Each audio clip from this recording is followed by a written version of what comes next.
Det her kaldes binomialkoefficienten. For at finde den skal vi bruge vores antal muligheder, vores antal succeser og vores fiaskoer. Jeps. For at forklare det her fakultet har jeg opskrevet denne ligning, som er lig den her ligning.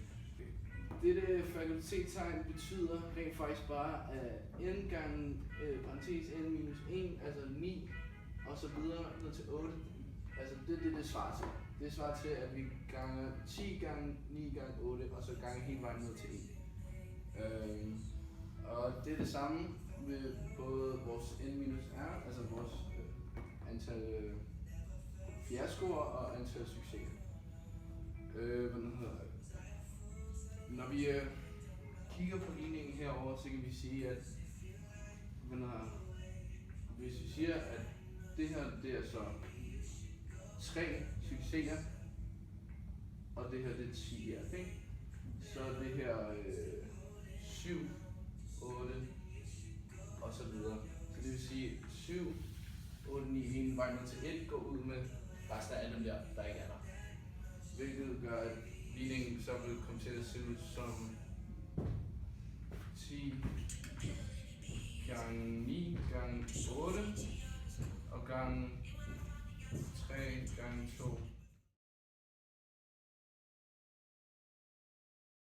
Nu bruger vi binomialkoefficienten til at lave forsøg med kugletrækning. Så vi har en pose her, og der har vi 8 røde kugler og 6 blå. Med vores forsøg, så trækker vi tilfældigt, trækker vi 5 kugler ud, og så skal vi udregne sandsynligheden for at få 3 røde og 2 blå ud af de 5 kugler. Og det løser vi således. Stabilt. Kuglen det udtrækkes på en forskellig måde, og alle muligheder de sandsynlige. Derfor så kan vi bruge formen antal gunstige udfald divideret med antal mulige udfald.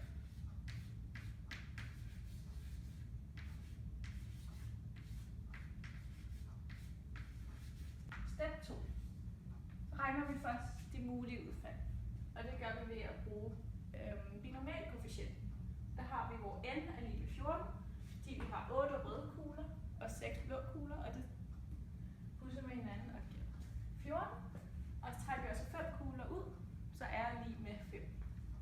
Så kan vi lige beregne binomialkoefficienten her.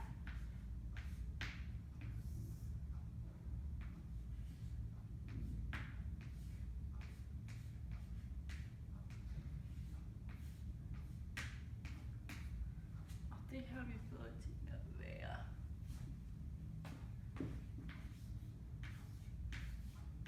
2002. Det her det er punkt 3, hvor vi finder antal gunstige udfald, hvor vi siger binomialkoefficienten. Det er vores k, mens her det er vores n og vores r. Og igen n og r for blå, og det er det for rød. Og det giver så 840, som vi så i 4 dividerer med vores mulige udfald, så er det 2002. Og det giver så 0,42, altså giver det 42%. Så det vil sige, at der er 42% chance for at trække 3 røde og 2 blå.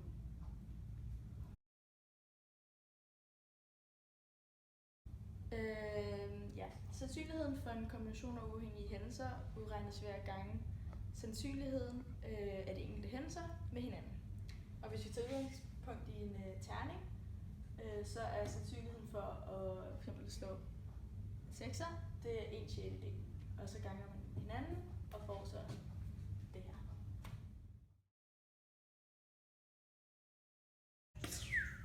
Ja, okay. tager et eksempel, så kan vi sige, vi tager 10 terningkast, og vi skal have 2 sekser, så skal vi bruge vores binomialkoefficient i,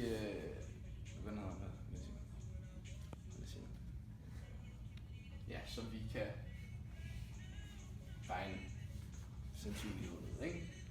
Der skal vi bruge den her ligning, men først skal vi finde sandsynligheden for at få 2 succeser, altså 2 sekser, det er i sjettedeling gange i sjettedeling. Det giver sjettedeling i anden, og det samme for 8 fiaskoer. De to bliver så en led i en sætning, hvor vi siger binomialkoefficienten gange sandsynligheden for at få 2 succeser, gange sandsynligheden for at få 8 fiaskoer, som giver 29%. Det vi har brugt står der. Dermed færdig.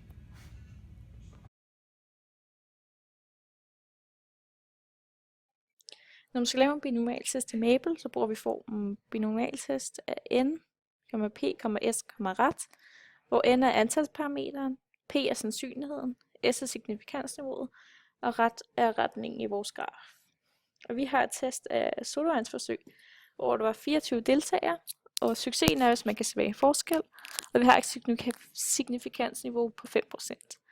Og i vores forsøg, så var der 17 der kunne smage forskel, og 7 der ikke kunne. Og vores nulhypotese er altså, at man ikke kan smage forskel, og vores modhypotese er, at man godt kan smage forskel. Nu skal vi så teste, om vores forsøg holder stik, og det gør vi ved at sætte den ind i den her test, hvor n er de 24, for det er antallet, der er med. P, det er en tredjedel, fordi vi havde 3 forskellige slags drikke, slags cola. S er signifikansniveau, som er på 0,05%, og vi vil gerne have den til højre.